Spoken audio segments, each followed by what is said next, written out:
impact that deficit over the period of the next 7 years. Thank you. The honourable member from Victor West. Well, maybe if I could refer the minister then to page 11. While it's true you say the estimate is 176 million, but in actual fact, last year almost 225 million was spent on roads and bridges in this province, and this year it's $70 million less. It's down to 155 million approximately. Why such a large discrepancy? If last year we spent 225 million, this year we're only spending 155 million. Why the difference? Thank you. The Honourable the Minister of Transportation and Public Places. What about that?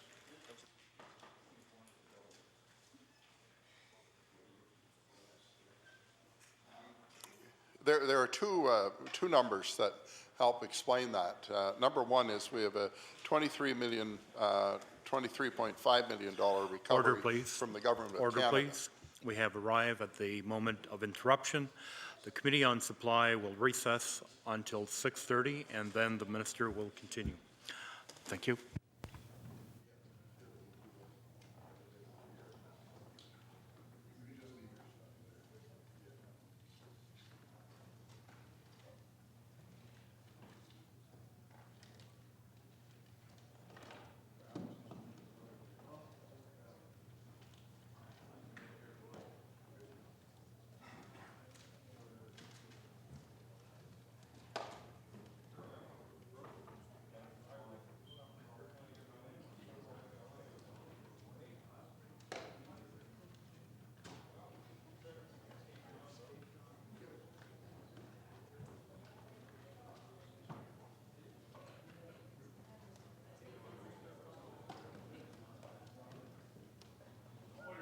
Reached the moment of interruption. The subject of this evening's late debate was submitted by the honourable member for Dartmouth North. Therefore, be it resolved that the provincial government do the necessary renovations as promised to both Riverview High School and Sydney Academy. The honourable member for Cape Breton Nova. Thank you, Mr. Speaker. Mr. Speaker, normally I rise in good occasions in the legislature to speak about positive things, but tonight I rise in the sense that this is a very negative thing that's happened with the Cape Breton Victoria School Board, and myself were so disappointed to learn that in March of 07 this year that the Sydney Academy High School was dropped from the capital renovations for a second year in a row. And these are, you'll have to understand, and also in the same breath found out that Riverview High School in Coxeat was also dropped from the capital renovations program for the budget of 2007 and 2008. Now, these are the two largest high schools in Cape Breton Island, with the most students in high school from all over Cape Breton Island, Mr. Speaker. And, you know, it was very disappointing, Sydney Academy, for the second year being dropped during, you know, and in the find out in 07 that they were being, find out the delay for another year, while other boards in this province are getting new renovations and new projects underway. And I've heard my colleague from Cape Breton, from Glace Bay, the MLA from Glace Bay, tell me that, you know, this is the only schools we're getting done were in government ridings.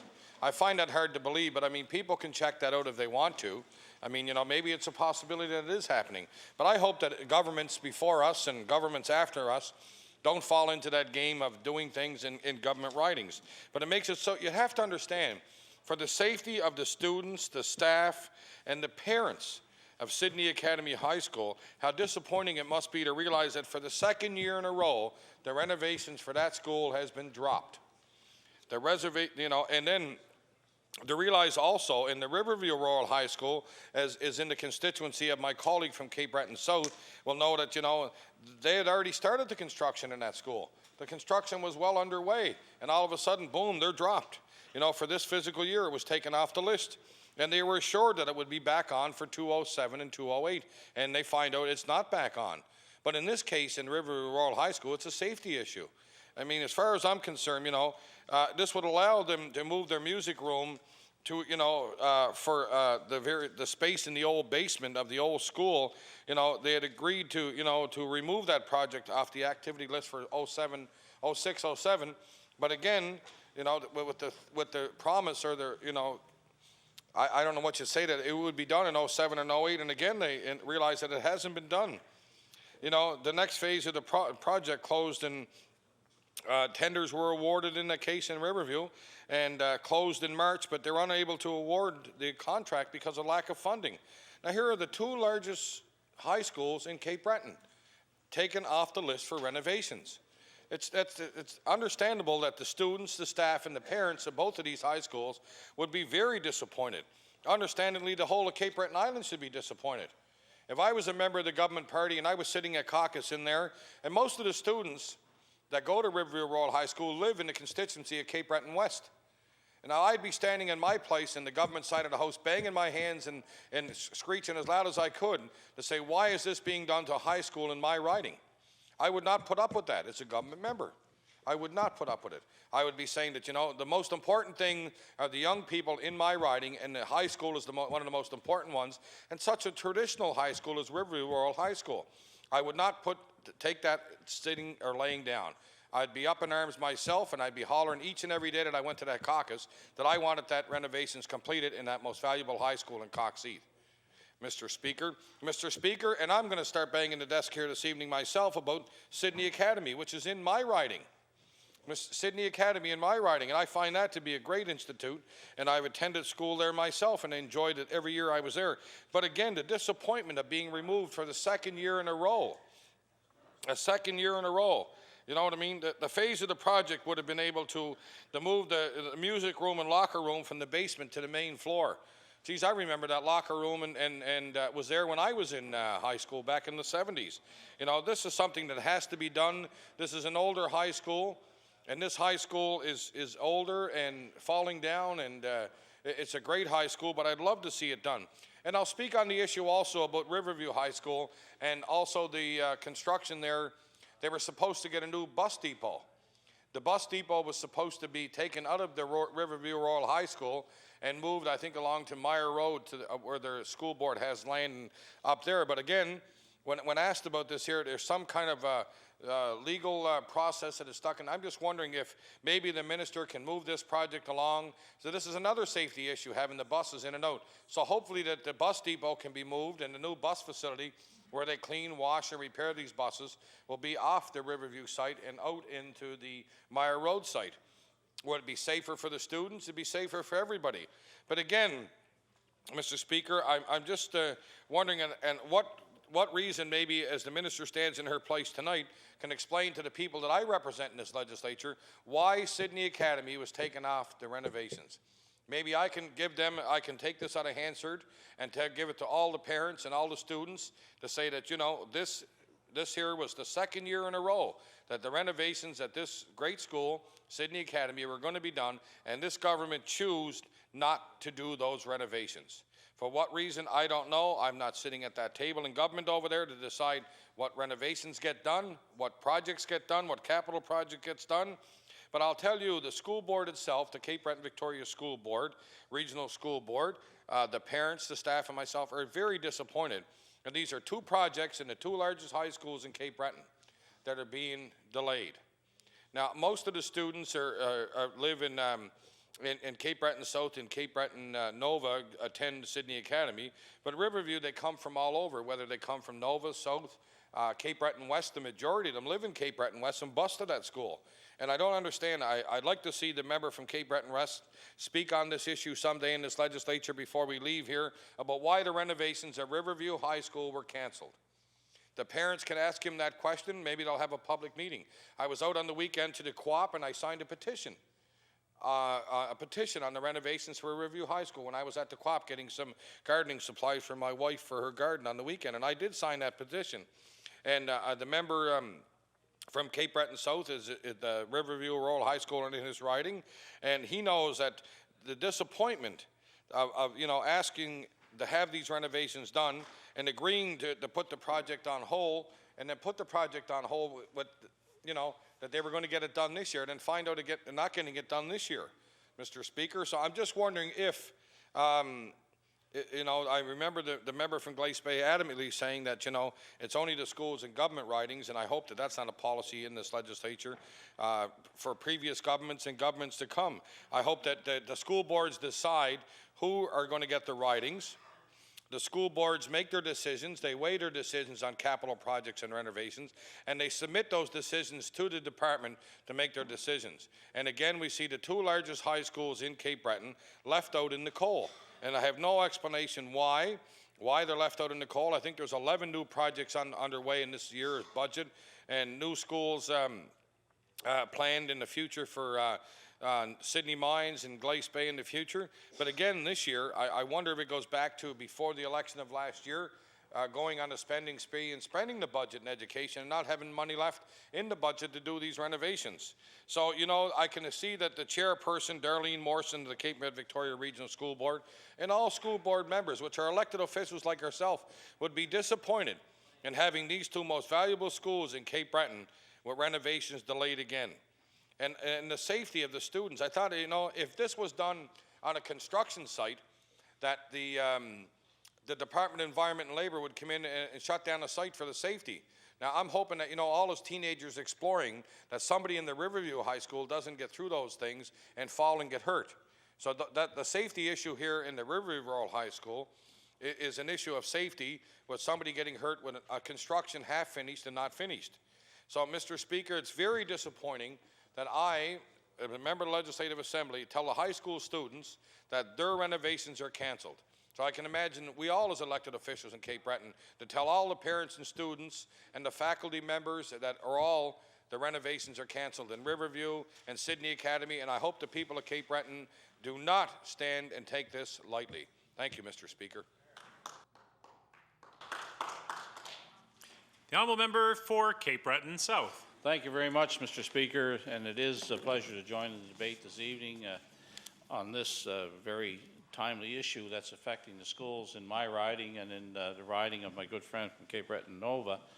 And while he did correctly say that Sydney Academy is in the riding of Cape Breton Nova, Mr. Speaker, it might interest you to know it's right on the borderline of Cape Breton South and Cape Breton Nova.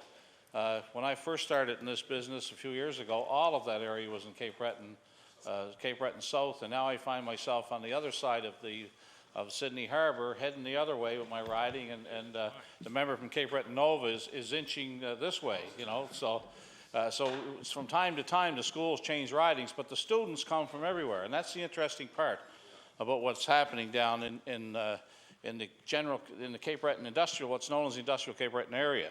Students do come in terms of Riverview. They come from Cape Breton West, they come from Cape Breton Nova, they come from Cape Breton South.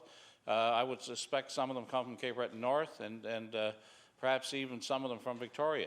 But anyway, it is a serious situation, Mr. Speaker. You know, we're proud of our high schools in Cape Breton. Sydney Academy and Riverview Rural High, two very well thought of high schools, and also I have a third one in my constituency called Holy Angels, which some people may not know is the only all-girls high school left anywhere that I can think of, public school anyway, and certainly we're quite proud of Holy Angels in Cape Breton South. But we're not here today to talk about Holy Angels. Things are fine at that school as far as I know, at least I haven't heard from anybody to the contrary, but I have heard from the parents group at Riverview High School regarding the situation with the renovations there. And I can tell you, Mr. Speaker, I can't understand why renovations were started at that school and half completed and then stopped. You know, I mean, a budget is one thing, but when you call tenders, you award tenders, and you start a project over a couple of year span, and all of a sudden the project is half finished and you stop it. You know, and I guess it looks ridiculous over there. The minister even acknowledged that to me, that she was over there some time ago, and it doesn't look very good having a school that's half finished with much needed renovations. And Mr. Speaker, in the case of Sydney, both of these high schools are getting old. You know, they're around 50 years old. And in the case of Sydney Academy, Mr. Speaker, I was in the first graduating class of that school. And it was a wonderful school. And now, if you do the math, you can tell how old I am, but I graduated there in 1960. 59-60 was my final year in this brand new, shiny high school, which was heralded at the time as a leader in innovation for its building. and has a tremendous reputation in our community. That school was new then. Sadly, it's fallen into disrepair where it needs some very necessary work in order to keep the school going and indeed to improve the life of the students who attend that school. There are a number of issues regarding Sydney Academy and also Riverview that need to be attended to, you know, and when you look at, my friend from Cape Breton Nova mentioned politics, and perhaps it's because the government is only spending money in government ridings and not throughout the various districts. And you know, in this particular case, I don't even understand. While there may be some truth in that, I don't understand the logic because, as he correctly pointed out, a number of the students are coming from government ridings, you know, in these schools. So I mean, I would think that the need to have the work done in those schools, I believe, should take precedence over where the schools are located and who's attending those schools. What we do know is there are deserving students from the Cape Breton area attending both of those schools, and it doesn't make any difference to me what riding they're coming from. What makes a difference to me is that they have a half-decent school to get educated in, and they need that school to be fixed up now, not sometime in the future, both of those schools. Sydney Academy, as the member pointed out, was canceled twice, you know, the renovations for that school, and Riverview half completed. You know, I would think, Mr. Speaker, that one would think that they would be considered priorities, given the fact that they are 50 years old, both of those schools, and 50 years or more, and also the fact is that they haven't been renovated for some time.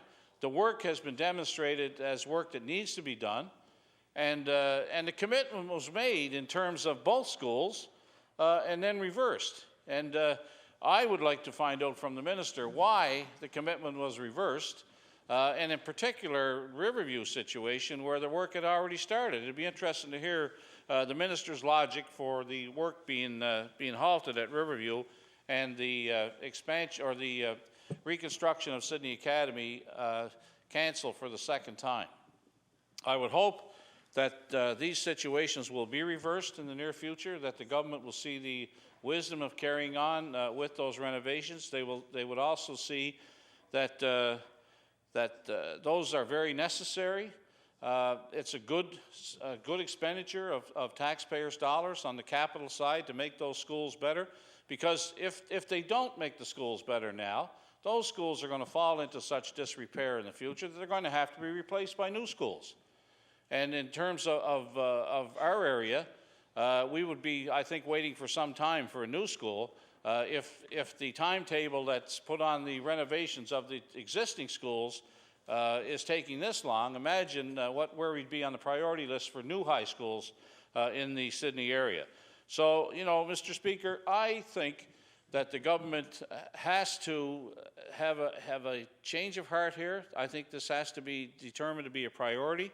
The people in my area are very upset, particularly the people that have seen a renovation started and now find themselves looking at a half-finished renovation and saying that the tenders are not going to be awarded this year to finish it because of budget constraints. Yet we hear of new schools being announced, and I don't begrudge anybody in any constituency, I don't care what the political stripe is, of getting a new school. I'm a believer in providing the best kind of facilities possible for our children in this province, and I would settle for nothing less than the best in terms of providing educational facilities, regardless of where the children live in our province. But in these two particular cases, the people, the parent-teacher organizations, the people on the school board have been led to believe that these renovations are going to take place. They've been led to believe that, and they watched the renovations start in Riverview, and now are dismayed to find out that they have a half-finished job there. That's not satisfactory, Mr. Speaker, and I'm sure that the minister, in her remarks, is going to react to what I've said and what the member from Cape Breton Nova has said. But we're only here representing a frustrated group of people that have had these renovations pulled back from them in terms of Sydney Academy twice now, and in terms of Riverview, having them stopped. That's not appropriate, Mr. Speaker, nor is it in the best interest of providing quality education for our high school students in the future. And I would say, Mr. Speaker, that we have to realize that our young people should get the best in terms of educational facilities. I want them to get the best. I'm sure every member in this House wants them to have the best, and I consider it to be a great expenditure of public money to provide better fiscal plants for our students, and also to enable our students to have some assurance that education is a priority. And the parents of those school children are waiting to see this government come up with an action plan that will make those renovations happen now, not somewhere off in the future. Thank you very much, Mr. Speaker. The Honourable Minister of Education. Thank you, Mr. Speaker, and it gives me an opportunity to rise and to speak about school capital construction and where we are in this province and what we have accomplished and what we are about to accomplish. And I think if the information that has been shared earlier on about school capital construction shows that this government has an excellent record of delivering on new schools, and it's our commitment to continue to do that. It's important to know that in the whole school construction process, it all begins at the school and at the community level. And some of the conditions that have been described by the members opposite are conditions that cause board staff to look at where they are with their facilities, where the greatest needs are for renovations and or additions. And after staff have identified that, then they certainly look at the catchment areas, and is this a situation where they can move students into another building, or is it a situation where the building that's there needs to be renovated, whether it can handle an addition, what spaces they need to deliver the program that's required. And then the staff at the board prepares a request. Request that comes into the Department of Education, and when it comes into the department, it will have, based on the needs within that particular board, the projects that they believe should get the most immediate attention. They are asked to put those in order of priority so that those most pressing issues can be met. And when that particular list comes in, it goes to a committee. It's the School Capital Construction Committee. And that committee reviews the requests from all school boards across the province. And although some people believe that the Department of Education determines where a school, when and where a school will be built, the direction for that comes from the individual schools and from the school boards. And when the School Capital Construction Committee looks at the recommendations that have come in from the boards, then they work together to determine what the priorities will be and what will be put on a school capital construction recommendation. The school capital construction recommendation is something that comes from the committee to the minister, and the minister takes that on to cabinet for approval. People have heard me many times in the last couple of weeks speak about the 2003 approved list for school capital construction. And that is the last list for school capital construction that has gone to cabinet. And we are continuing to work through what was approved in 2003. On that list, there were 12 new schools. There were 45 renovations, additions projects. There are many communities out there, communities that are looking for and waiting for renovations, additions, or new school projects. This particular list that we have is one that we are committed to work through. It has been approved by Cabinet. There have been no changes to that approved list, and we will continue to work through those. Our commitment is to complete what was approved in that 2003 list, and our commitment is also to the scope of the work that was identified, and as resources become available, we will work through that. Getting a new school in a community can be a very exciting opportunity.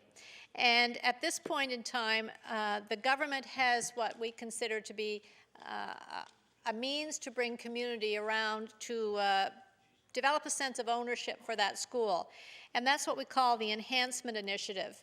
And when a school is approved for a community, the process begins with a blank piece of paper and a school steering team that is it's mandated the membership of that team.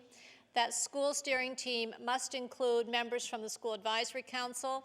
It must include members from the municipal units, one or more, depending on where the school is being built and what the catchment area is.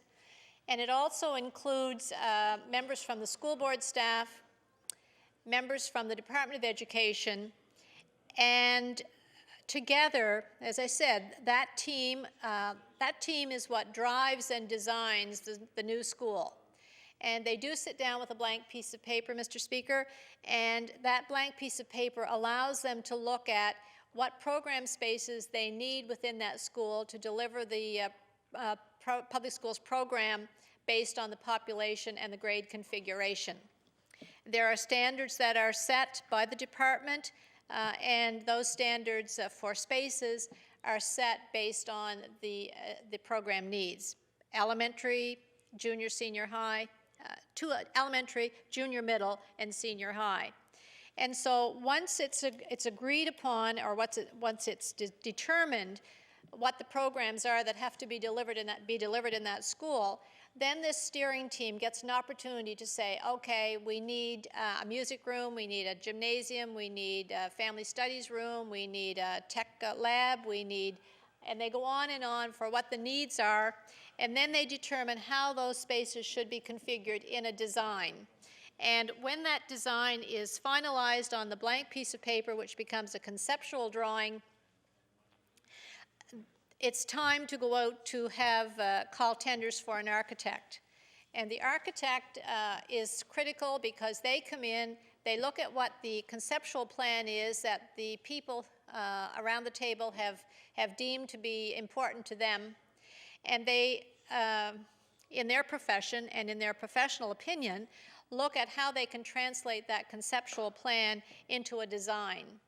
It's at this point that the steering team begins to see that their ideas and their thoughts get translated into an actual architect's design. And so the design is finalized by the architect and goes for construction. Order, please. Honourable member for Cape Breton Nova on a point of order. No, I would just like to ask Mr. Speaker if the member would like to entertain a question at this time, because we're off the subject matter here on renovations. Would the Honourable Minister entertain a question? Absolutely. The Honourable member for Cape Breton Nova. Thank you, Mr. Speaker. I would just ask this question. When the capital renovations at both schools were cancelled, was it a department decision or a cabinet decision? Thank you. The Honourable Minister of Education. Mr. Speaker, first of all, I'd like to provide clarification. I thought I made it clear that there were no cancellations, there were no changes to the scope of work, there was no change to the commitment by the government to deliver on those, but there were delays in when we would be able to do that. So no projects were canceled, scope of work was not changed.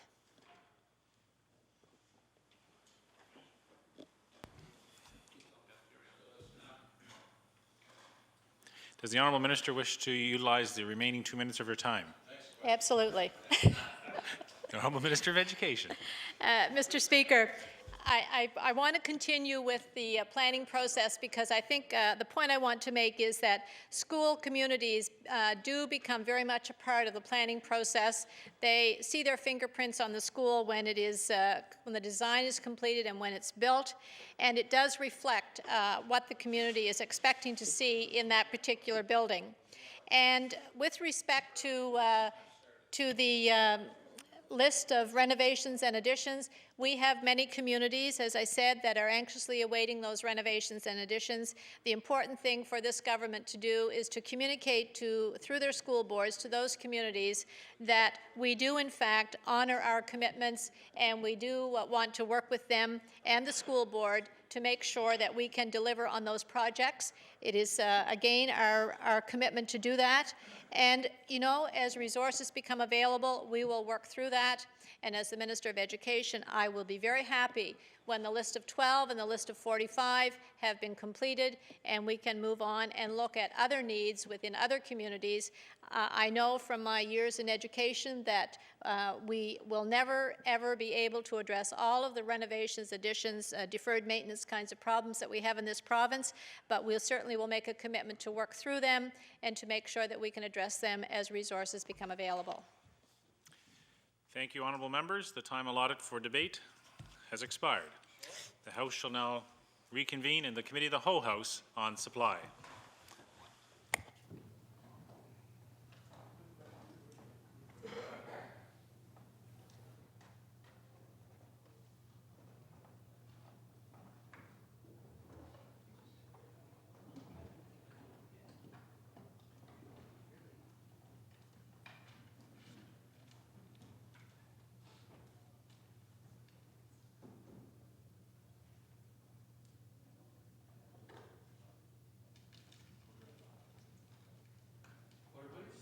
The Honourable, the Minister of Transportation and Public Works. Thank you very much, Mr. Chair.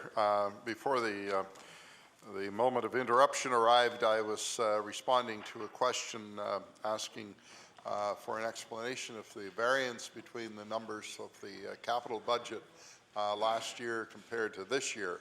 And I did provide an explanation that there was an amount of $23 million in recoveries from the Government of Canada, which came to us afterwards. Our money doesn't flow as the projects are spent, but it comes to us afterwards. And as a result of that additional $23 million, we were able to add that to the capital budget. And also the Dartmouth Crossing numbers were approximately $18 million, or no, as much as $23 million of that project. And the private sector contributed to a major portion of the Dartmouth Crossing project as well. So you add those two numbers together, it comes pretty close to filling out the difference. The Honourable Member for Pictou West. Thank you, Mr. Chair. You know, I guess the private contribution that's made by companies in this province is not certainly in your government's budget, I wouldn't think. But in actual fact, as I pointed out previous to the late debate, that we're actually planning or budgeting for $70 million less in road and bridge construction, capital construction for this fiscal year as compared to what we actually spent last year. Last year we actually spent $225 million approximately. This year we're budgeting or planning for approximately $155 million. So that's what the budget estimates show, and that I take as fact. I want to ask the Minister then in relation to the overall budget for the province. I think it's somewhere around $7 billion is for all departments, for transportation and public works and health and education and so on. What percent of that budget is actually, of the total province's budget is actually for transportation and public works? The Honourable, the Minister of Transportation and Public Works. Thank you very much, Mr. Chair. Some quick arithmetic would tell me it's in the vicinity of 5%. The Honourable Member for Pictou West. Well, in actual fact, Mr. Minister, it's about 4.7%. And, but it's, well, that's quick arithmetic, I guess you'd call it. But, you know, in past years, the budget was a much larger percent of the overall budget. I think it was 6%, it was 7%, it was 8% at one time in our history. But it seems to be getting, as a percent of the overall budget, it's actually dropping. It's down to 4.7% now.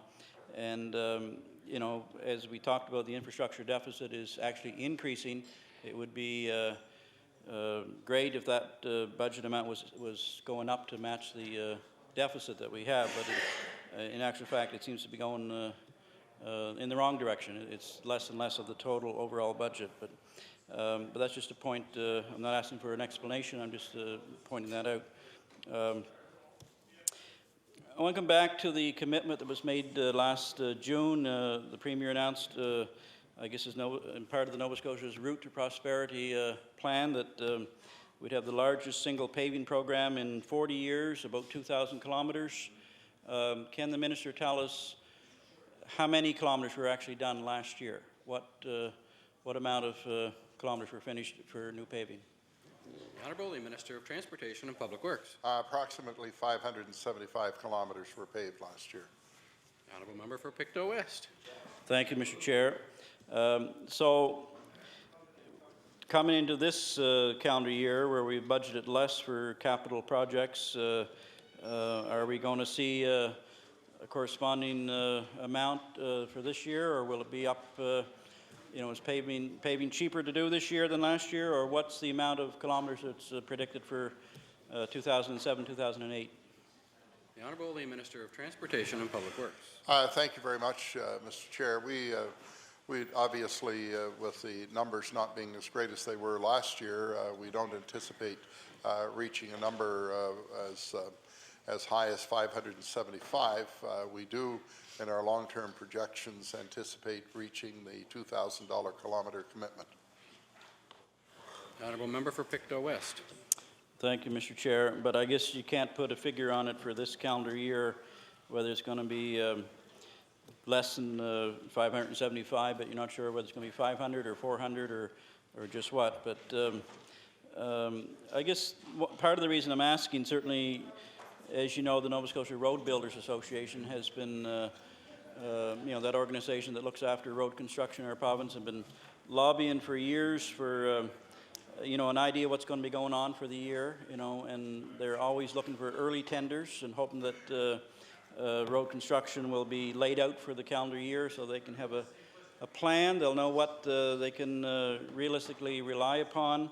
And of course, as you know, the member companies of that organization, as with all companies, they need to plan for the year and see what they can forecast. And some of their employees, if they feel there's not going to be enough work, some of them are leaving our province, some of them are going out to Alberta and elsewhere.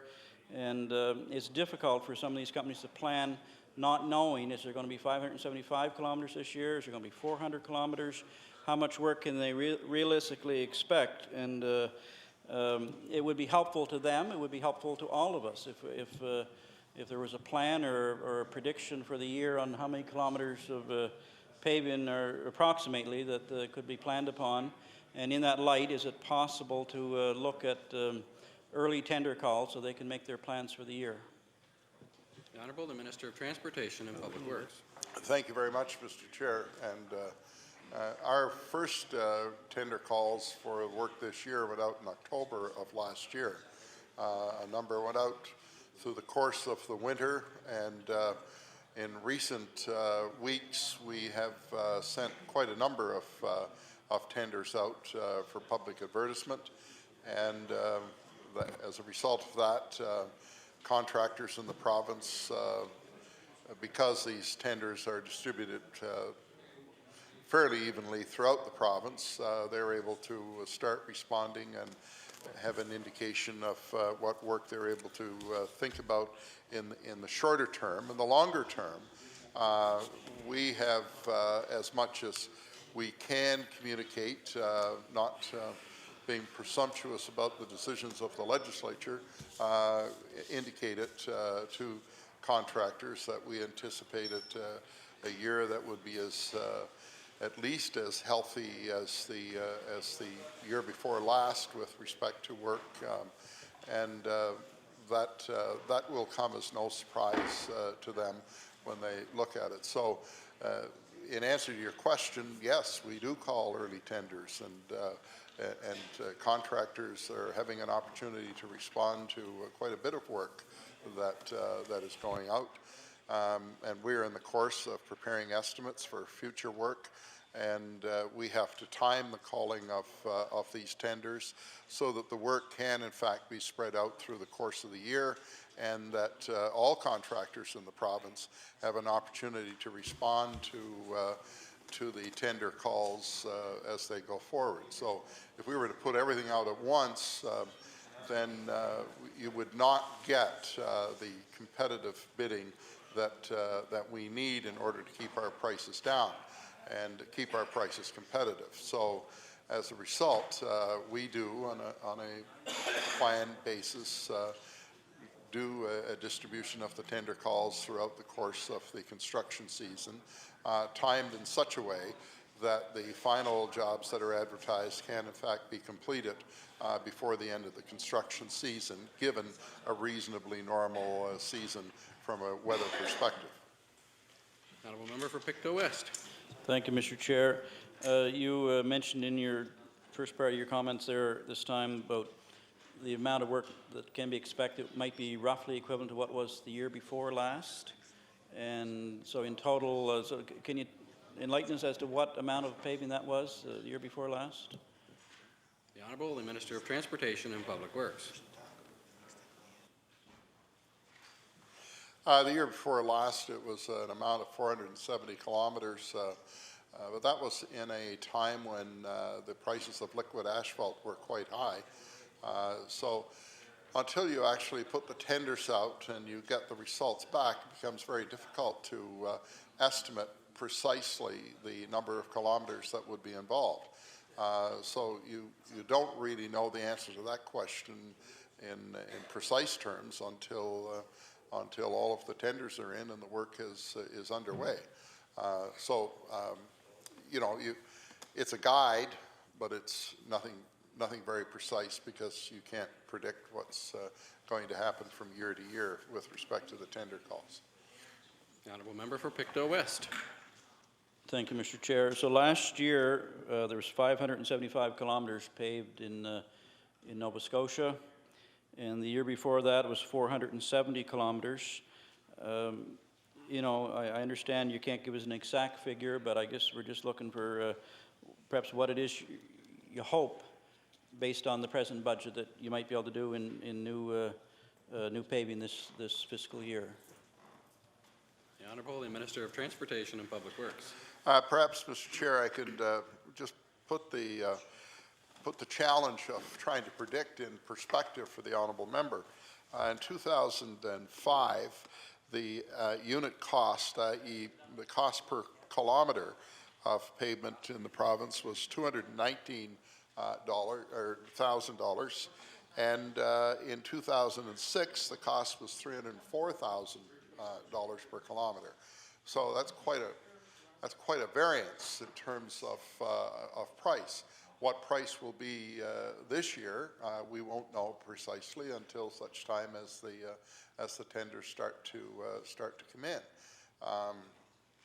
And I'm not going to speak publicly at this stage about what we're seeing coming in, because I want to protect the competitiveness of the bid process. The Honourable member for Pictou West. Thank you, Mr. Speaker, or Mr. Chair. I can appreciate the confidentiality of the bidding process, and certainly, but I guess I was just trying to get a ballpark figure. But I guess hopefully as much as is possible or more, because certainly, as we know, there's many roads out there that are, I guess the best word I can describe them as on the secondary roads is unacceptable. Many of them are very poor, and you know, there's 23,000 kilometers of roads in this province, and I'm not sure what percentage of those that need work under the infrastructure deficit, but there's thousands of kilometers that need work, and you know, every reasonable effort should be made to try to tackle that infrastructure deficit for sure. Early tender calls, I know there's been some early tender calls this year, certainly in the Minister's own riding. There's been some called, as well as in other parts of the province, and I want to turn my attention now to my own riding, I guess, of Pictou West, and just bring to the Minister's attention some of the poor quality roads that are there, and hoping that our fair share of road paving and road repair will occur in this fiscal year. And I can use the word of the Minister of Service Nova Scotia in backing up some of my claims to some of the roads that I'm going to refer to, as he also travels over a number of these roads that I'll refer to, starting with the River John Road, which runs off the Sunrise Trail all the way out through Hodson and Hedgeville and right to the Leetix restaurant service station in the village of River John. The Old Post Road is another very, very poor road. It runs off the River John Road towards the West Branch Road. The West Branch Road itself is partly finished, but there's about 3 kilometers that are not, that are really in very, very poor shape. The Cape John Road, where heavy construction occurred over the last few years in repairing the wharf at the end of the road, is in pretty poor condition.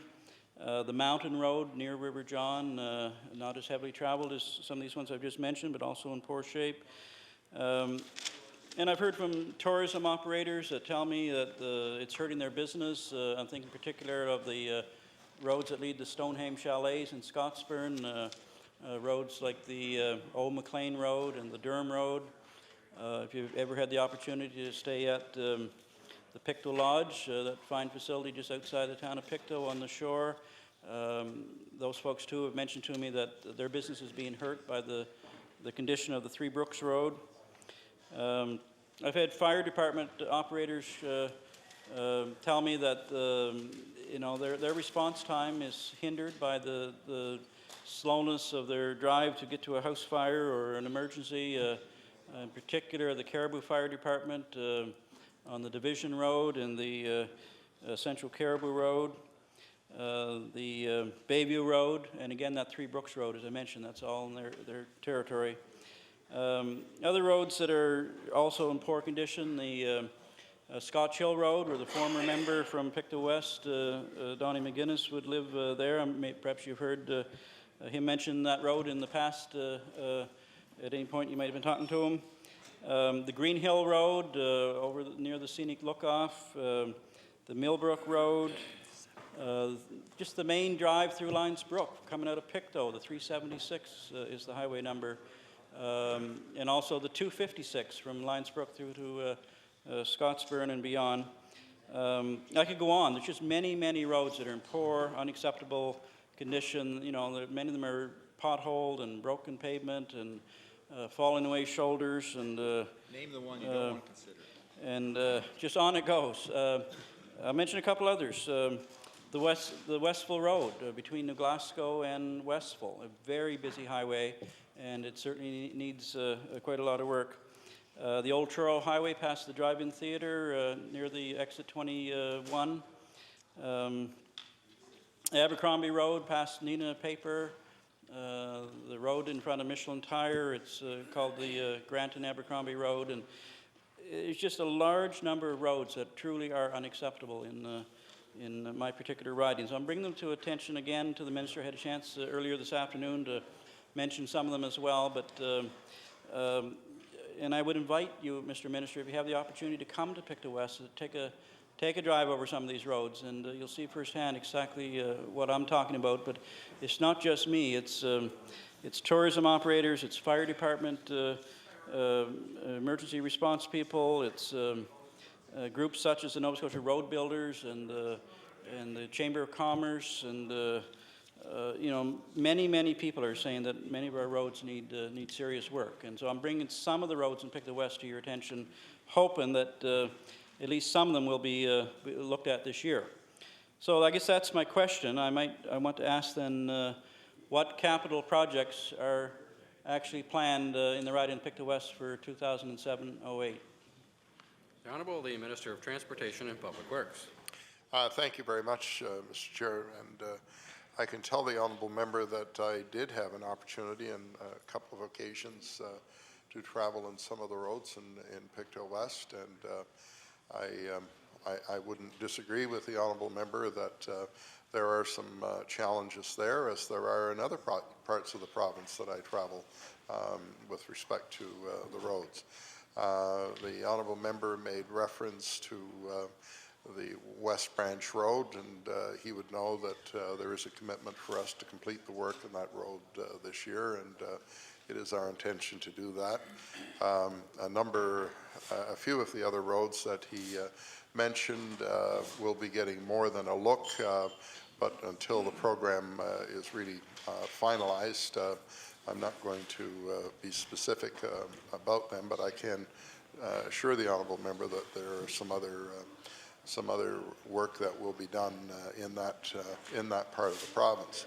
And the other thing I would draw to the attention of the honourable member and other members is that while some of these roads are indeed a challenge, the fact that this year we have achieved a level of $20 million in the RIM program, the Road Improvement Money Program, many of these roads, their condition, while it is short-term granted, is being improved so that people can use these roads, and their condition is improved. There is shouldering gravel placed on them. The ditching is done, which helps preserve the road. Bush cutting is done. Spreader patch paving is done on these roads. And we are able to, guardrails are put in.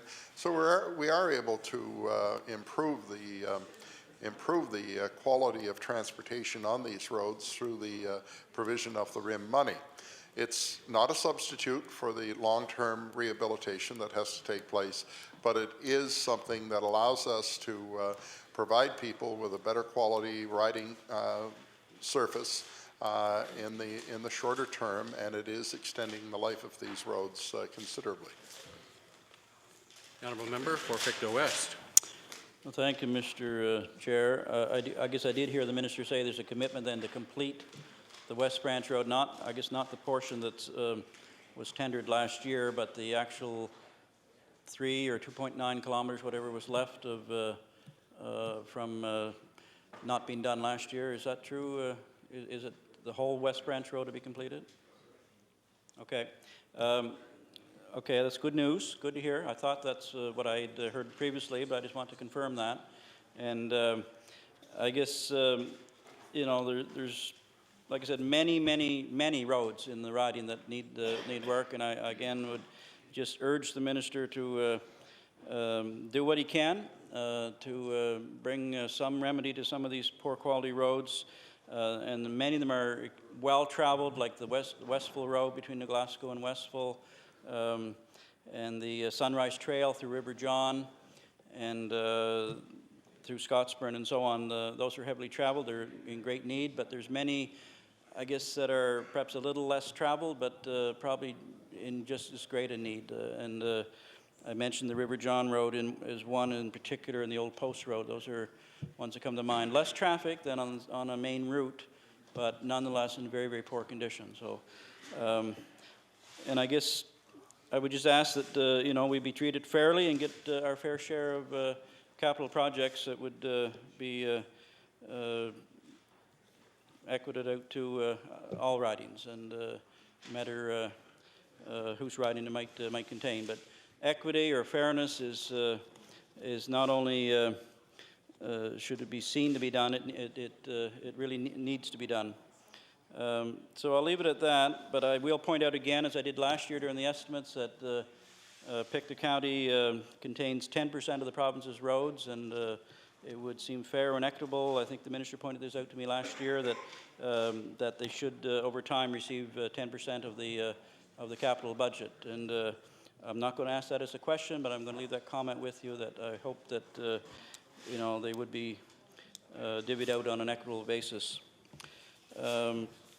The RIM project you mentioned, perhaps I will come around to the question then. I know the RIM project, there's $20 million in the budget for asphalt patching and graveling and ditching and guardrails and so on. It's roughly allocated, I'm told, on a per kilometer basis around the province. Can I ask that, I guess, would capital paving projects also be allocated on a per kilometer basis in the province? The Honourable, the Minister of Transportation and Public Works.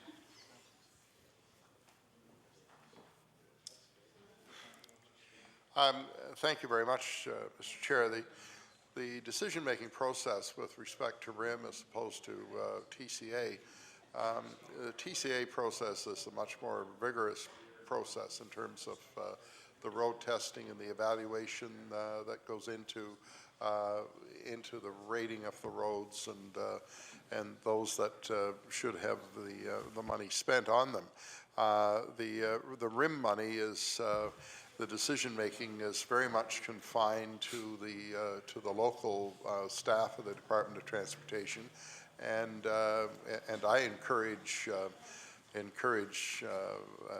those folks to consult with the MLAs in the areas in terms of where the members feel there is a need for RIM money to be spent, and I hope that. And I take from what the honourable member said at the outset that he feels there's reasonably good communication between himself and the local staff, so that is, is taking place. And I know the honourable member speaks highly of Troy Webb, and so there is far more room for local input with respect to the RIM decision-making process, and the other is a much bigger process. And so when you ask the question about whether it is done on a per kilometer basis or per what's your phrase, per your stock basis, or yeah, well, per kilometer basis, if you did an evaluation over time, you would find that that's very much the case. But you have to also bear in mind that if you were to look at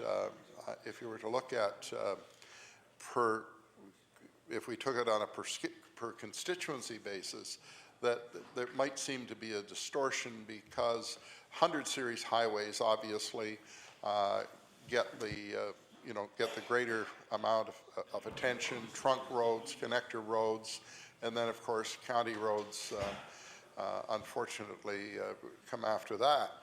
So it very much depends in an area where, how many kilometers is there of 100 series highway in an area? How many kilometers are there of trunk highways in an area? How many kilometers are there of connector route roads in an area, in terms of how the money is apportioned with respect to TCA money. But over time, I think the honourable member would find that it is reasonably close to the per kilometer thing. You won't find that in a per annum basis, but over a period of time, if you did an analysis, you would find that was so. Honourable member for Pictou West. Well, in light of that, Mr. Chair, I wonder, Mr. Minister, is it possible to get a breakdown of the expenditures per riding on secondary roads? I know that the Trans-Canada 100 series is perhaps it's mixed in with it, but is there a separation of secondary roads as compared to 100 series? And is it possible to get a financial breakdown on the expenditures, perhaps over a 3 or a 5 year period, to see if if it's equitable over time, as the minister indicates, per riding? Now, not for urban ridings, obviously, but I mean for rural ridings throughout the province. So I guess I know you don't have it right at your fingertips, but is it possible to get a breakdown over the last, say, 5 years per riding for capital construction on secondary roads? The Honourable, the Minister of Transportation and Public Works. Thank you very much, Mr. Chair. Just to, to add further to what I was saying before, looking at it in a one-year period, if you were to consider, if we were to consider the riding of Preston, for instance, if we were to apportion the money based on the kilometers of roads that are in Preston, then Preston would get about $200,000 worth of work. But because Highway 107 and Highway 7 go through Preston, it just so happens that in this year, they're probably going to be in the vicinity of $2 million being spent on 107 in that riding. So that would be a huge distortion if you were to look at it in that way.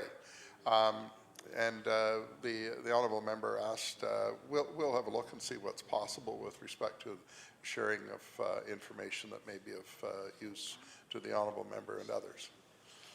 Honourable member for Pictou West. Thank you, Mr. Chair.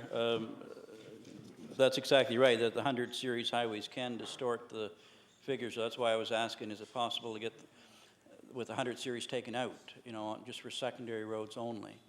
And while also I realize that some ridings have more, certainly have more roads than others, and perhaps Preston is far less kilometers than Pictou West, for example, but still it would be useful to have a breakdown on the secondary road spending per riding, if that is possible, over the last 5-year period. So I'll leave that with you and your staff.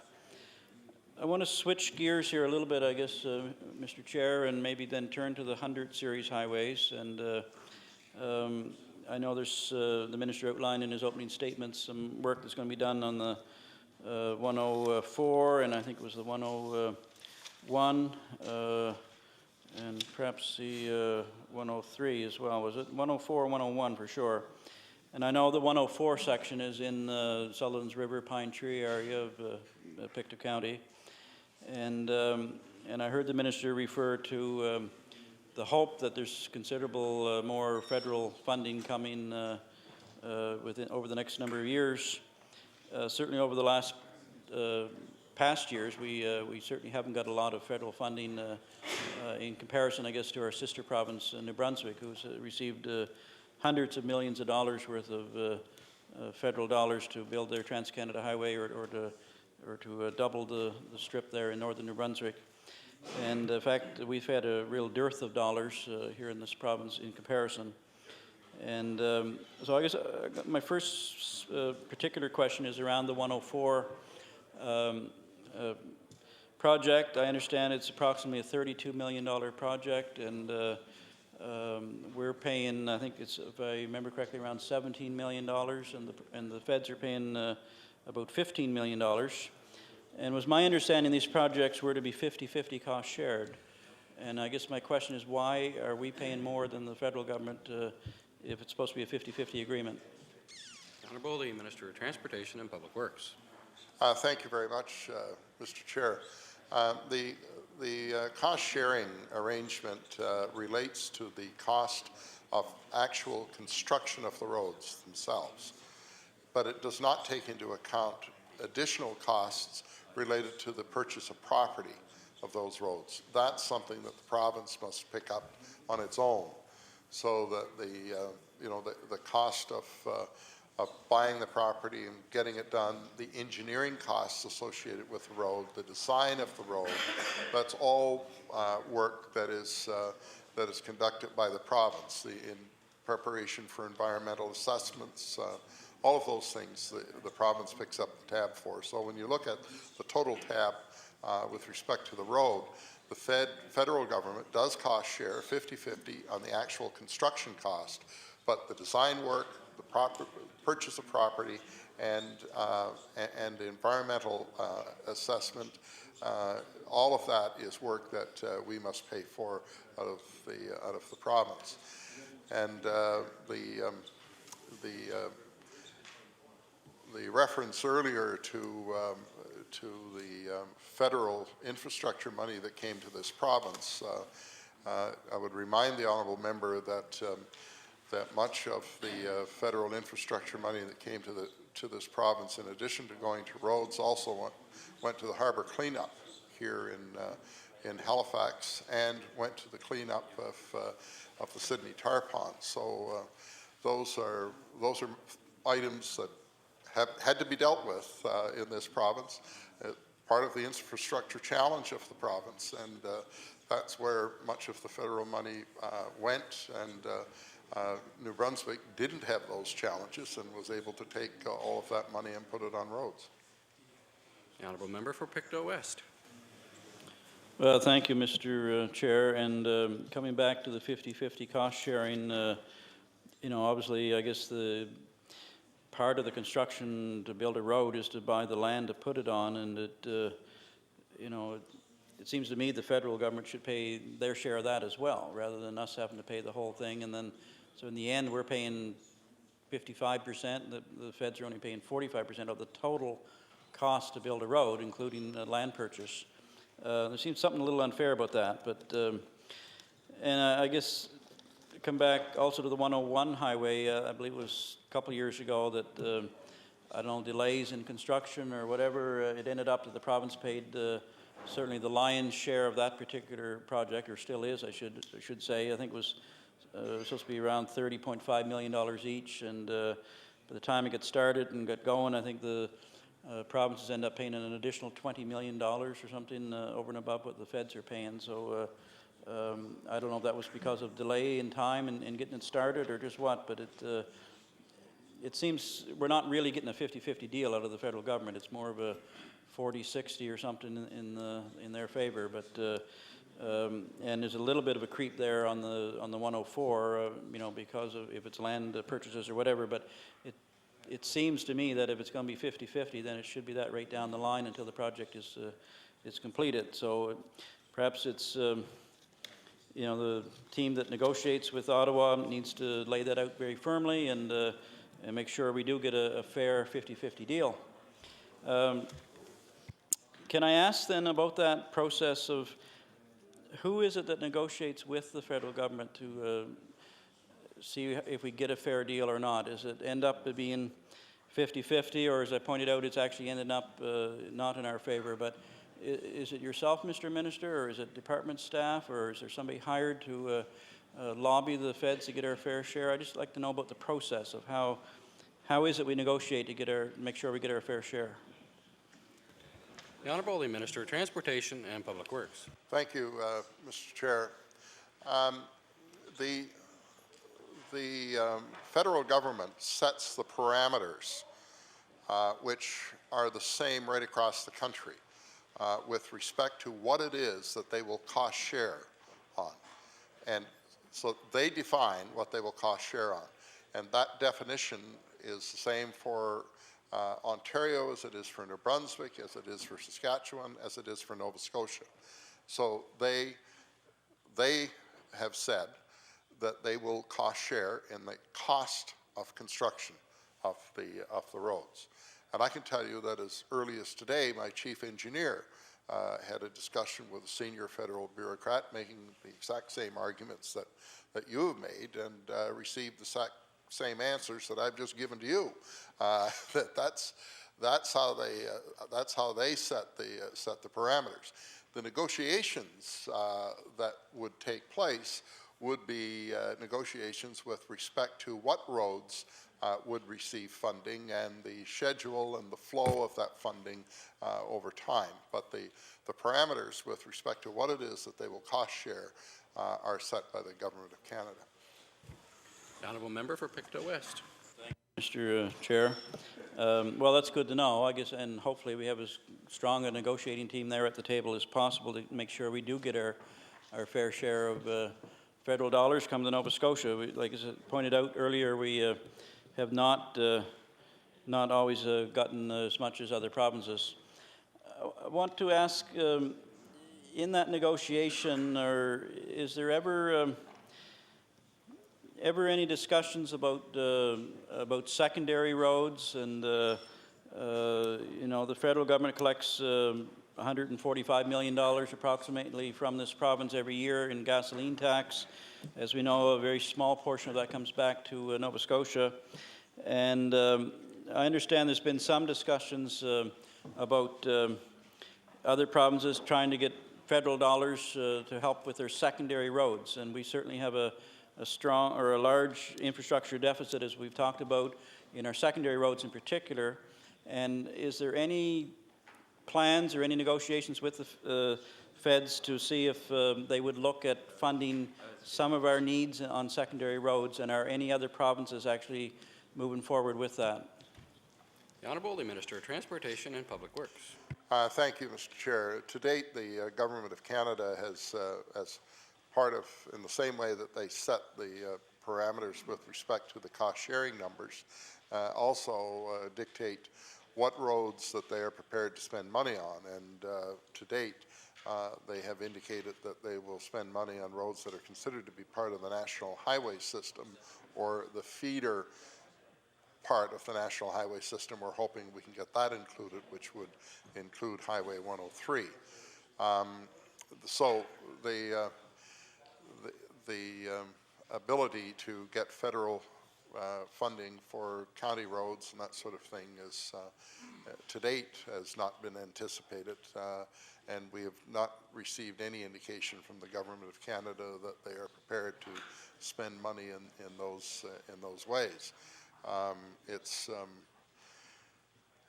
So at any rate, that's the situation as it is now. I will point out to the honourable member that we are in the process of having discussions with the Government of Canada concerning those programs that have been outlined in the most recent federal budget, and we're attempting to get a handle on just what is going to be in those programs. And to date, we don't have a clear picture, but a few turns of the telescope have occurred. And so what was rather blurry 2 weeks ago is starting to produce some images that are still far from being clear, but nevertheless clearer than they were a little while ago. We wouldn't anticipate being in a position to know in any real detail what we can anticipate from the Government of Canada until early June. It will take them that long to receive approval of their programs from the federal cabinet. So far they have identified program names. They have attached a number to those program names, and now they are working through the details themselves as to how all of that is going to work. Honourable Member for Halifax Fairview on an introduction. Thank you very much, Mr. Chairman. As a former Cub Scout myself, it gives me great pleasure to draw the attention of the House to some special visitors in the West Gallery. They are members from the 3rd Rockingham Cub Scout Pack, along with their leaders Rod Tilley, who holds the position of Akela, Mark Thornton, and Stephen Power.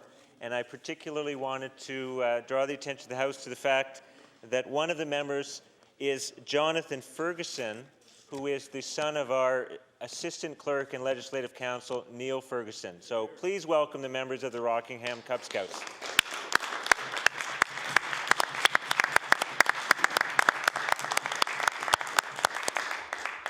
Welcome. The Honourable Member for Pictou West.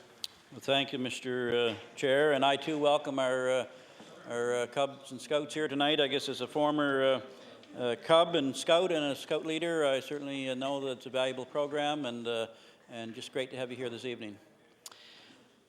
I just got one final question for the Minister in relation to the federal agreements, and I know from time to time the ministers across the country meet to discuss strategy and see how they're going to approach the federal government and negotiate with them. And again, in light of our huge infrastructure deficit on our secondary roads in particular, has it ever been discussed or talked about that maybe you could approach the federal government to see if they might consider funding on any of our secondary roads? And has it ever been done? Has any other province ever received funding in that regard that you're aware of?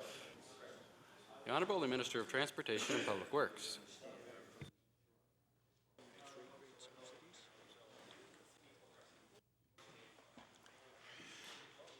Thank you very much, Mr. Chair. I also want to join in welcoming our visitors to the gallery tonight, and it's interesting that three of us who have been on our feet have all been former Cubs and Cub leaders, and I'm included in that category myself, and certainly welcome them to the legislature tonight. I don't know if the fact that three of us can get up and lay claim to that is any prediction as to what any of these young folks might be doing in the future or not, but we certainly do welcome them here tonight and hope that it is a learning experience for them. And I can point out to them that what I'm doing now is the phrase we use is I'm defending the estimates of the Department of Transportation and Public Works. And we come forward to the legislature as a department, and we request from the legislature their approval to spend a certain amount of money on roads in the province and as well as public works. And as part of that approval process, members of the legislature are entitled to ask me questions about the estimates and the numbers that are, or they're gone. All right. Well, for anybody else that's listening, I'll continue with the explanation. That it's part of the process of getting approval. But anyway, the honourable member asked me a question. I hope I can remember what it is. He asked if there was ever a time in the past when the federal government did provide assistance to county roads. And I am informed that in the period of the early 90s, that when the federal government decided to discontinue the freight subsidies to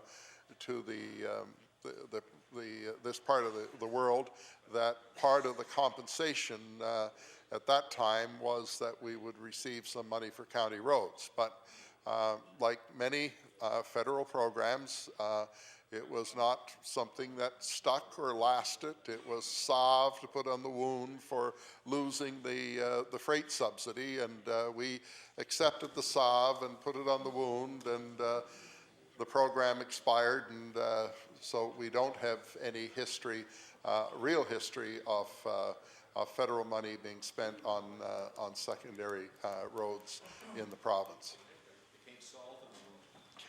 The honourable member for Pictou West. Thank you, Mr. Chair. I guess, like Boy Scouts, we all have tonight to be here to be prepared. Anyway, I'm going to just close that section on 100 series highways and just encourage the minister in his meetings with other ministers across the country and in sitting down with the feds to look at asking, I guess, or negotiating or lobbying or whatever it takes to try to get some help for our secondary roads. You know, no question, as you'll agree with me, that we need all the help we can get. And while our 100 series highways are a challenge, it's really our secondary roads, the roads that we live on, the roads that we drive on every day, that are the our biggest challenge in this province. I want to come around now to a letter that I received concerning construction on the 101.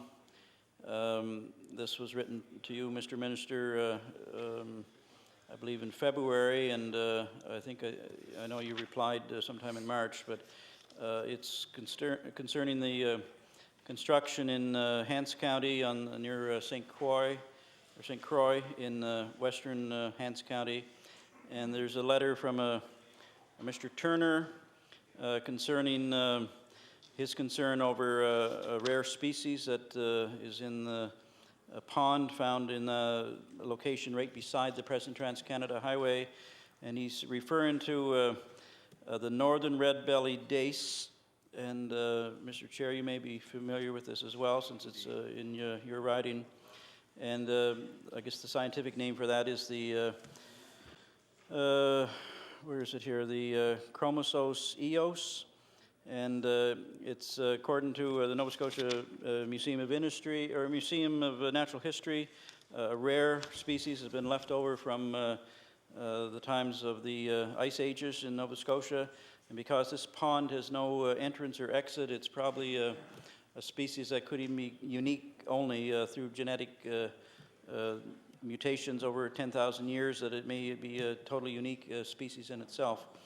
And anyway, the concern is that the Transportation and Public Works is going to build this stretch of road and not go around it, this rare species. And I'd just like to know what the department's position is on that, and if it isn't truly an endangered species or one of a kind, it certainly wouldn't seem right that that should be filled in for a highway. So I'd just like to get the minister's opinion on, or information on what is happening there with that particular stretch of road.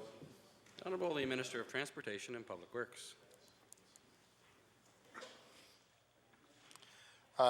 Thank you very much, Mr. Chair. And I can tell the honourable member that I do, in fact, recall the correspondence with respect to the red-bellied days. And we have, as a result of that letter, done an assessment. It does not show up on environmental assessments in that area. We've not, I understand we've not found, we've not been able to find any evidence of it there. We're continuing to evaluate the situation, and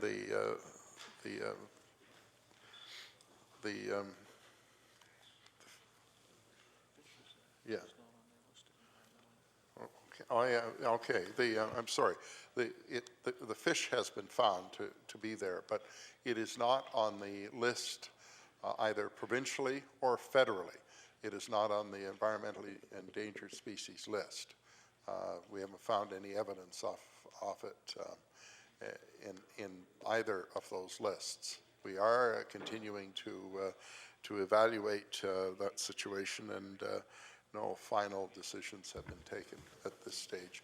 I'd like to go back and just remind the committee some of the challenges that we had, and Mr. Chair, I'm perhaps going back over some of the remarks that I made in my opening statement, but I think it's important to point out to the House that while we all understand the need to spend additional dollars on our county roads, the real challenge that we have had in recent years is getting sufficient funds from the Government of Canada to support the national highway system that exists in Nova Scotia. And it's only as a result of the most recent federal budget that we are seeing evidence of money being available for the support of that national highway system. And indeed, I attended meetings of my Atlantic counterparts in Antigonish the previous summer in '06. We were then in Charlottetown with the federal minister, Lawrence Cannon, the Honourable Lawrence Cannon. And I can tell you that what was very encouraging about those meetings is that much of what was discussed at those meetings found its way, not in the precise terms we described, but close enough, found its way into the federal budget, so that we feel that there is real progress there. So I do appreciate what the honourable member is saying. There's nothing I would like more, believe me, coming from Antigonish, than to have federal money spent on county roads in Antigonish, and I could spend a lot of it.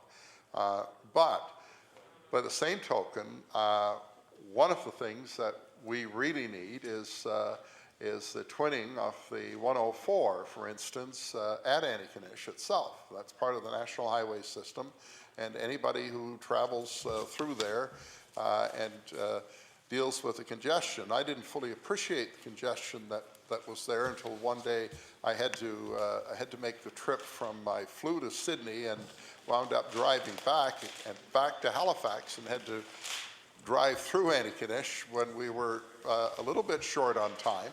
And it was only on that occasion that I fully appreciated the amount of congestion that's at Antigonish. And if you ask any of the Cape Breton members here, they complain to me about that all of the time.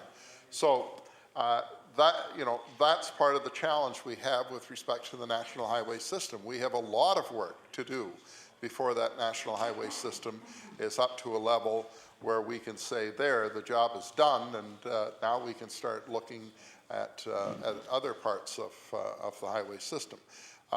So I'm not in any way attempting to put cold water in the honourable member's suggestion. I would cheer him on with respect to the suggestion, but I do want to put in perspective some of the challenges that we have had with respect to getting the attention of the Government of Canada. We feel that we have achieved that objective in getting their attention, and the most recent federal budget has put forward a considerable amount of money that will assist us in reaching the national objectives we have with respect to the national highway system in Nova Scotia. Order, please. The time has expired for the honourable member for Pictou West. We'll now recognize the honourable member for Clare. Thank you, Mr. Chair. Mr. Chair, before I begin with my questions, I want to first thank the Minister and his staff and his department for their cooperation and for their help, for responding to some of my letters, some of my calls. They have always been very professional. They have always been very helpful, and I wanted to acknowledge that at the offset. I also want to acknowledge and thank our local people from the department, my operational supervisor in Sonyville, Paul Dugas, and our area manager in Yarmouth, Greg Newell. I can tell you, Mr. Minister, these two gentlemen that I think every week I'm in contact with have always been very professional, have always been very helpful with concerns that I've raised with both of them. And I just want to have that on the record, because I think at times we often neglect to say thank you to the people behind the minister and the deputy. And I just want to throw that out. Mr. Chairman, when I look at the department's overall budget of about $319 million, $319 million, you know, and the department's responsible for operating and maintaining, you know, over 23,000 kilometers, over 4,000 bridges. They operate 7 provincial ferries. They're trying to complete our 100 series highways. And I recall not long ago speaking with the Nova Scotia Road Builders Association. Their representatives were telling us that our Nova Scotia roads are about 50% older than the Canadian average. Some of our bridges in our province are at least 100 years or older than the Canadian average. And then, you know, we hear that our Department of Transportation Public Works would probably need somewhere around, you know, and it's a guess, whether it's $3.5 billion or $4 billion or $4.5 billion, you know, just to try to bring our roads and bridges, you know, to acceptable standards. You know, I just stop and look at the infrastructure deficit in our province. You know, this minister and his deputy and everybody in that department have one big, huge challenge in front of them. You know, where do you start? You know, with a budget of $319 million, Mr. Speaker, or Mr. Chairman. And we know that the entire budget is not spent on our roads and on bridges. You know, the minister certainly would need a big chunk of that $319 million to operate his budget, his department. We know there's the public works section out of this budget at the same time. You know, when I look at the challenge that the minister faces every day, I'm just, you know, amazed at how the minister, along with his deputy and staff, tried to respond to the needs, and I know, and it has been talked about so many times in this House since I've been here. There's no doubt, roads are on the mind of everyone, and especially this time of the year. I'm sure every MLA in this House, especially in rural Nova Scotia, hears a lot about roads. So I want to just maybe start off by asking the Minister, does the department have a plan, a short-term plan, a long-term plan to address our road infrastructure deficit in this province? So maybe I'll begin with this one, Ann. The Honourable Minister, Transportation Public Works. Thank you very much, Mr. Chair. And the answer to the question is yes. We did, I believe, at about 2000, 2001, in that vicinity, put together an assessment of what the infrastructure deficit of 2001, I'm told, is in Nova Scotia, and that at that time pointed out there was a $3 billion challenge with respect to with 3.4 billion with respect to infrastructure. We are currently in the process of updating that assessment, and that assessment, of course, assists us in establishing the priorities. It assists us in, for instance, from the most recent federal budget, where money is made available for the national highway system, will assist us in what it is that we need to do. And I would point out to the honourable member that if you take all of the money that we are spending from a cash perspective in the roads in the province, when you combine capital and operating, the figure is over $400 million, about $403 million on an annual basis. And that's for buildings and highways, both, I should say. And the honourable member, just to point out to you, we do establish a plan, and we will be updating that plan based on the most recent assessment that we get. And I would, if the honourable member is so inclined, I would be happy to bring him in, and we can go over what our long-term projections are with respect to the 100 series highways. And I think we tried to get all members in, did we not? We made a couple of efforts to get all members in to show them that, and for one reason or another, different varying conflicts or whatever, it didn't happen. The offer's still there, and we'll still try to get people in, and that will be part of the presentation, so that you can get a good idea of where it is that we would be if we had certain funding levels. And as time goes on, we may have a better idea of how the federal programs will impact us. When we talk about the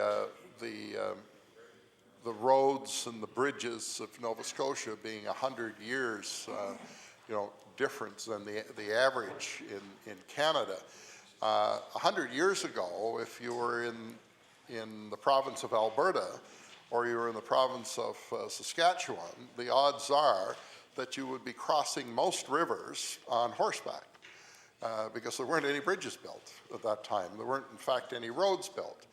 So, and to a large extent, the same would be true of British Columbia, of much of Manitoba, and much of northern Ontario and northern Quebec would be in a similar situation. So, if you look at it in that context, we shouldn't be surprised that there is this discrepancy. Now, I'm not pointing that out to try and minimize the challenge, but it does help to put it in context, in the fact that, yes, our infrastructure is much older than the infrastructure in the rest of the country, because we are a much older part of the country in relative terms. And we just look at Saskatchewan and Alberta, which in 1905 celebrated their centenary as provinces in the Confederation. But having said that, the honourable member is quite correct to point out that we do have infrastructure challenges in the province, and I can say that as a result of the most recent federal budget, we are much more optimistic about addressing those challenges because we do see some significant dollars. Not for a moment do I suggest that there is sufficient for us to be able in a period of 7 years to eliminate the infrastructure deficit, but there is sufficient for us to be able to make some very real progress with respect to that deficit. The honourable member for Clare. Thank you, Mr. Chair.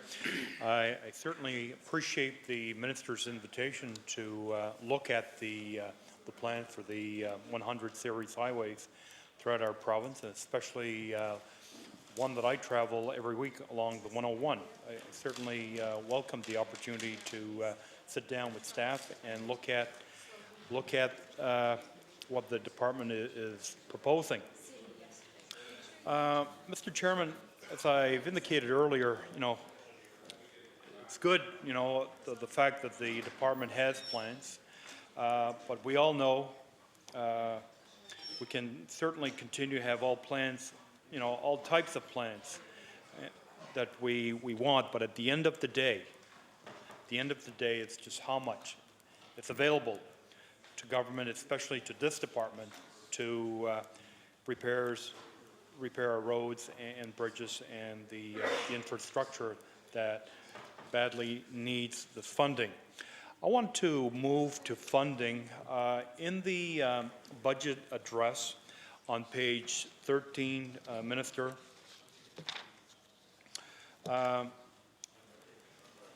Minister of Finance indicated a total of $145 million is earmarked for highway construction in 07-08. I would like to know if the minister could explain where this $145 million will be spent. At the same time, does the department have a list of these projects where they're planning on spending $145 million? The Honourable the Minister of Transportation and Public Works. Thank you very much, Mr. Chair, and I can give the honourable member an approximate breakdown of the $144 million. About 17 million will go to subgrade work and asphalt. That would be new asphalt, additional asphalt through twinning of roads, and that sort of thing. 88 million will be spent on repavement within our system. 20 million, just about 21 million on bridges. 5 million on steel truss bridges. Almost $9 million on machinery, and we have $4 million budgeted for land purchase. That's for the total of the 144 million. The honourable member for Clare. Thank you. Is the looking at this $145 million, is there any federal funding in that amount, or is that strictly all provincial funding? The Honourable the Minister of Transportation and Public Works.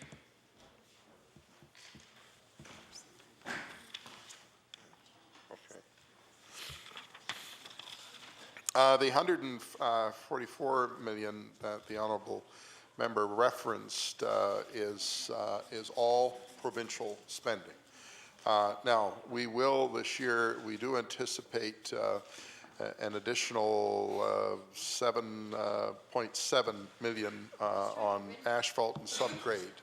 That is in the twinning projects, which would be federal money, and on bridges, 3.6 million. That would be for new structures and things of that nature, for a total of 11.4 million. Yes, yeah, there is, okay, but at any rate, of the federal, and some of that, yeah, there's about 2.9 million in asphalt. Some of that is in municipal recoveries on subdivision roads where we share 50-50 with the municipal units. So there's a little bit of that. But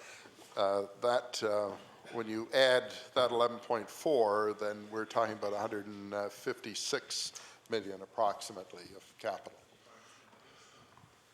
The honourable member for Clare. Thank you, Mr. Chair. Again, I want to thank the Minister for his information.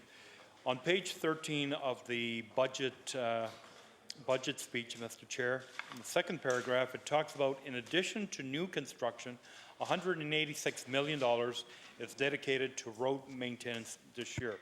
So my question is, does the department plan to spend $186 million on road maintenance? Am I reading this correctly? The Honourable the Minister of Transportation and Public Works.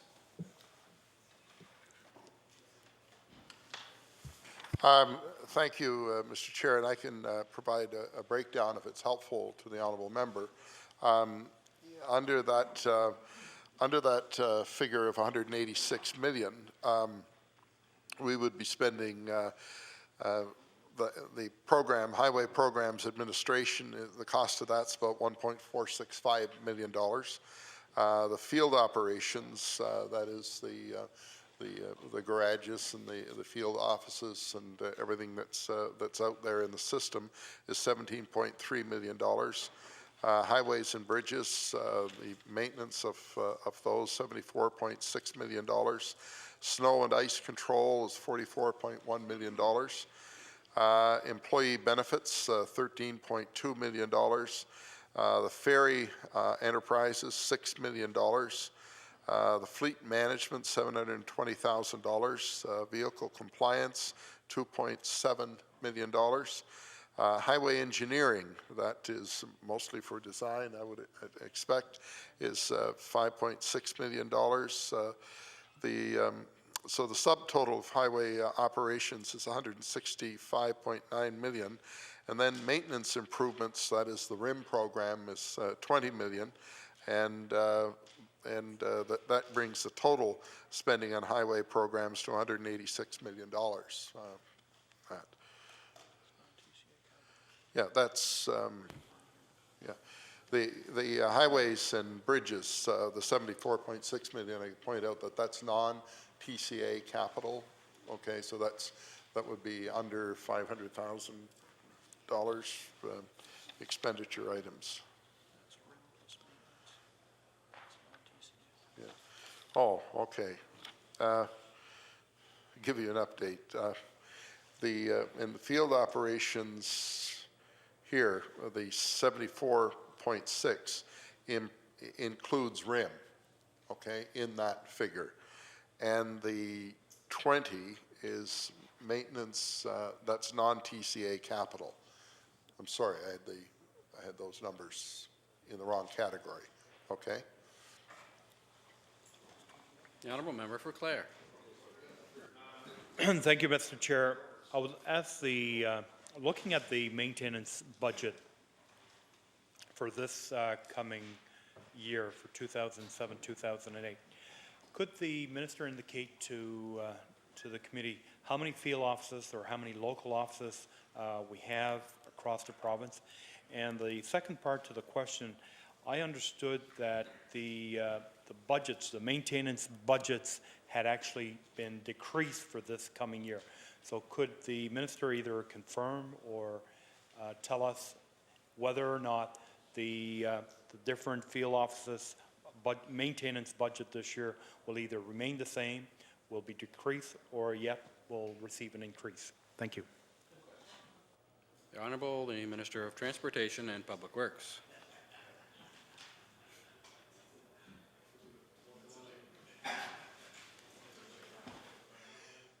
Thank you very much, Mr. Chair. We have 13 offices throughout the province, and the dollar amount allotted to those offices for maintenance is increased over last year.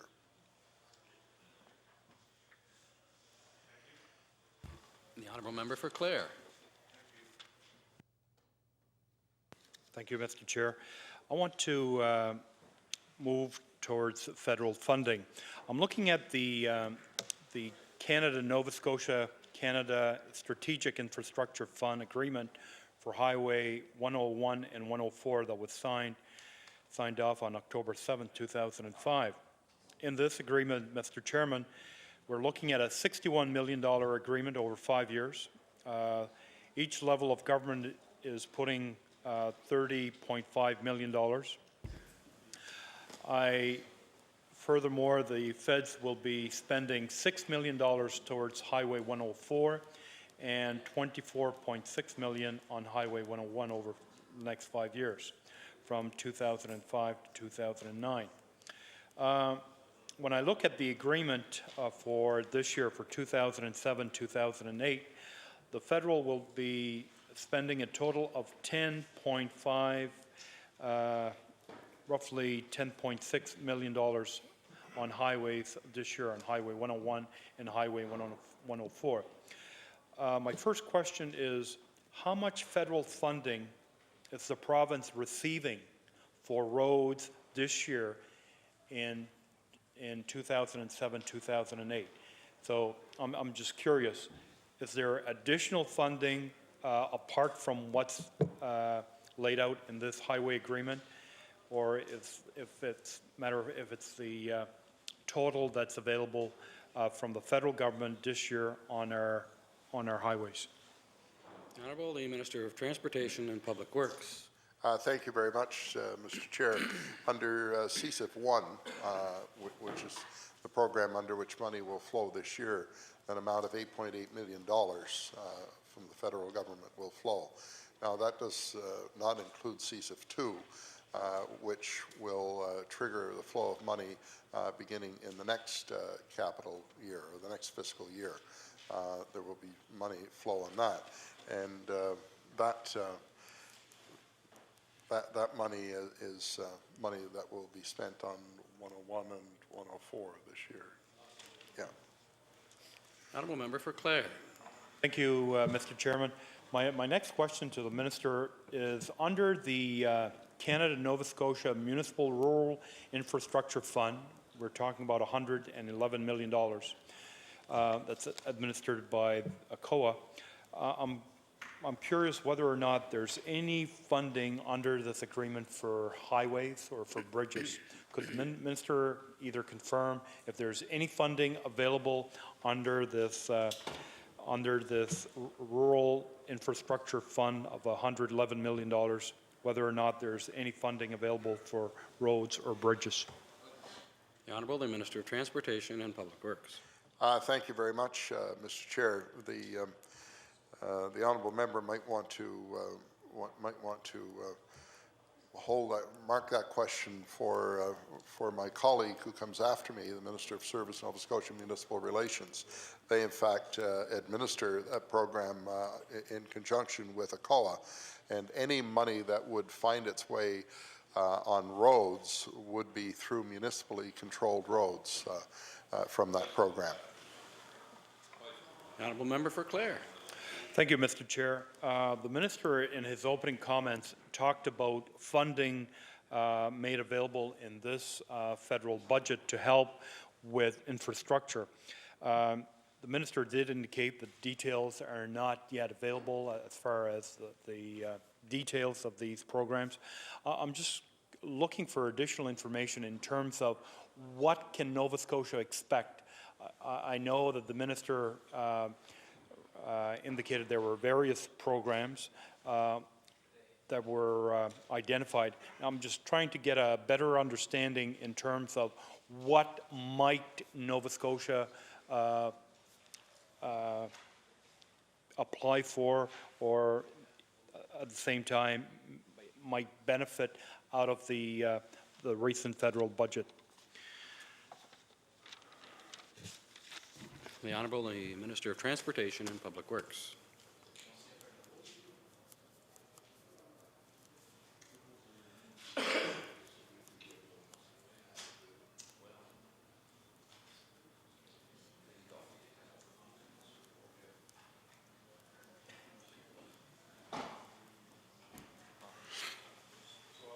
Thank you very much, Mr. Chair. In terms of the part of the federal infrastructure that may and we hope will impact the budget of transportation and public works, we would anticipate that we would get a very significant share of about $500 million over the period of the next 7 years from the Building Canada Fund, from the equal 25 million per province fund, and from the Borders and Crossings and the Gateway funding, as well as the Strategic Infrastructure Partnership fundings.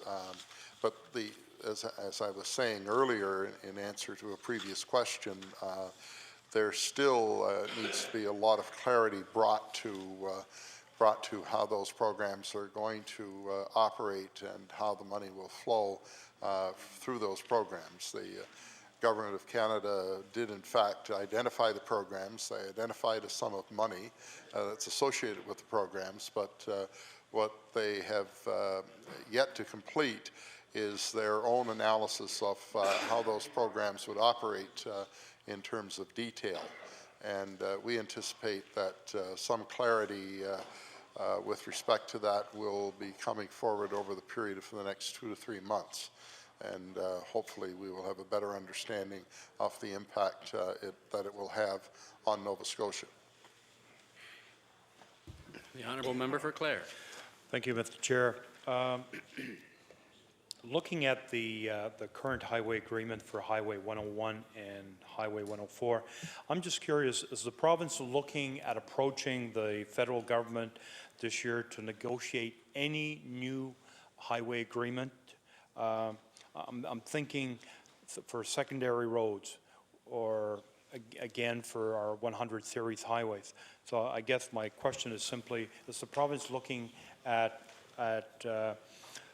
negotiating any new highway agreements with the federal government this year? The Honourable Minister of Transportation and Public Works. Yeah. Thank you very much, Mr. Chair. I can I can tell the honourable member that it just so happens that the first project that we would anticipate seeking funding for from the Government of Canada would be the new highway at Antigonish, which is a 14-kilometre section in Highway 104 there. That anticipated cost of that is in excess of $90 million. For it's 14 kilometres. It's a very expensive piece of road to build. And while it has been a #1 priority of the province for some time, finding a pool of money large enough to be able to get it going has not been possible to date. We do anticipate under the Building Canada Fund an opportunity to be able to negotiate funding for that. In addition, the causeway at Windsor is something that we would see getting some attention under a new agreement with the Government of Canada, as well as the, excuse me, as well as the bypass at Port Hawkesbury that would be there. So we certainly do have a number of projects that would form the basis of a priority relative to an agreement with the Government of Canada under the Building Canada Fund. And of course, there are then other projects on 101, 103 that come to the fore as you start making progress on these other #1 priorities and elsewhere in the 104. So looking at a 7-year agreement, we could probably be in a position to tackle the 3 major projects that I've just identified, as well as making some progress on some others. The honourable member for Clare. Thank you, Mr. Chair. I want to talk a little bit about the motor fuel tax. When I look at the Nova Scotia budget assumptions and schedules on page E19, I look at provincial sources, and the motor fuel tax, it's estimated this year it will raise $252 million. My question to the minister, I'm trying to find out how much does the federal government collect in excise tax, or I don't know exactly what the correct term is, if it's the motive fuel tax. So my first question is, I'm trying to find out how much is the federal government collecting on gas tax in Nova Scotia? Honourable the Minister of Transportation and Public Works. The estimate is in 07-08 that the total federal fuel excise tax that will be collected by the Government of Canada would be $136.756 million. Honourable member for... That played a trick on me. It's 135.7 million. Yeah. Honourable member for Clare. Thank you, Mr. Chair.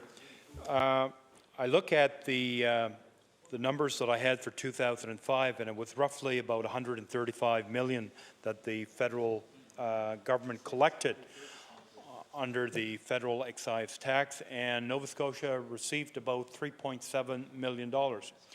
I'm just wondering, as far as the government or the minister, has the minister been speaking with the government of Canada to try to find out, whether or not Nova Scotia can certainly benefit probably more than $3.7 million as we did in 2005. So I guess my question to the minister is the provincial government talking with the federal government, trying to increase the amount that the federal government provides the province of Nova Scotia? The Honourable Minister of Transportation and Public Works. Thank you very much, Mr. Chair. This summer, we, as Atlantic ministers, met in Antigonish, and one of the points that we agreed upon as a group of ministers is the need to make the case to the Government of Canada with respect to the flow of federal excise tax dollars collected, that it should be coming back to the provinces. And we met with the federal minister, the national ministers of transportation met in Charlottetown in September, and or was it August? September. And at that meeting, we had an opportunity to make that case to the federal minister. And if you analyze the numbers that the Government of Canada put forward with respect to the infrastructure dollars that would flow to the provinces, if we compare Nova Scotia's share of those dollars for infrastructure, most of which will find its way to highways, and compare it to the federal excise tax collected, you will find that there's a very close correlation between the two numbers. They're almost equal. So we feel that we have been very successful in making our case with the Government of Canada. And as I've said earlier, it's the first time really that we felt that we have made real progress with the Government of Canada with respect to addressing our infrastructure deficit, and they have I would suggest, taken into account the amount of money that is collected in federal excise tax in their decision-making process. The Honourable Member for Clare. Thank you, Mr. Chair. Before I forget, I indicated earlier that the motor fuel tax is reported on page E19, and the minister just indicated that the estimated federal excise tax that will probably be collected in this current year is around $136 million. Is that reported anywhere in the budget estimates?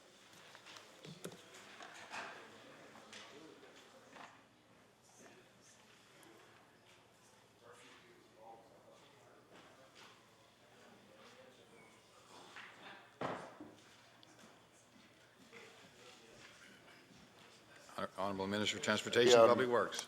Yeah, it's a federal number. It's a number that we have always kept track of because traditionally, and I'm sure that members of the Liberal Party made similar arguments when they were on this side of the House to the Government of Canada that and I must say I don't blame the honourable member for Glace Bay for being as assertive as he is about disassociating himself with that history, but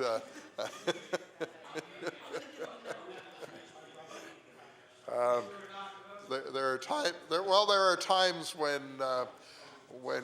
you're in a truck and somebody opens the door and you drive the truck through it. And again, it's part of our nature in the business that we do. But getting back to it, I'm sure that when the other three members who were here before would have made a similar case to the Government of Canada that they should be returning those excise tax dollars to Nova Scotia so that we could use those dollars on roads. And it's a number that we've kept track of because that was a very important argument with respect to the cases that we have always made to the Government of Canada.